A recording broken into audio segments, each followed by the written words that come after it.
Hello everyone, my name is Fidana Mudova and today we're going to talk about the state of Manna, so let's get started. In this presentation, I'm going to talk about the formation of Manna, the territory of Manna, rulers and their policy, the fall of Manna, and Manna's socio-economical, political life, and art of Manna. So let's start with the formation of Manna. Manna was first mentioned in Assyrian sources in 9th century before century, and it was the largest among unions and along with Girizan, played an essential role in the formation of the state of Manna. For the first time, the name of state was met in the cuneiform writing of the ruler of Assyria, Salmanas III, written in 843 before a century in the form of Muanna III. 9th century before a century was the time when the state of Manna established. So the territory of Manna is around Lake Urmia. In sources, it's clearly seen that Manna stretched from east to Lake Urmia to the southwest of the Caspian Sea. The capital city is Izirtu. So the Mannas are considered as heirs of Guti, Lulu, Turuki, and Sub or Subar peoples. Rulers and their policy. The first ruler before the centralization of Manna was Udakim. Next goes Iranzu, Aza, Ulusunu, Akhshiri, and Wali.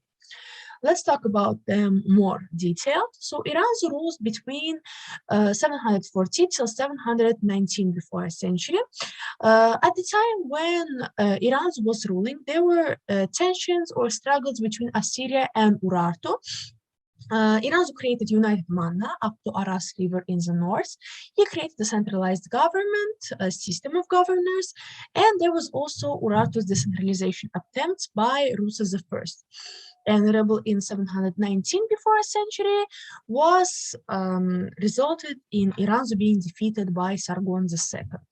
Next goes Aza. He was ruling between 718 till 716 before a century, and pro-Urartu powers killed him. By the way, he was the son of Iranzu.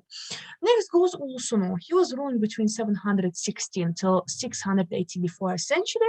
By the time when he was ruling in Manna, Sargon II defeated Rusas I. It was resulted in the liberty of Manna's lands, also 22 Manna's castles. Also, Sargon II attacked Manna in 716 before a century, and Sargon II defeated Urartu Rusas I.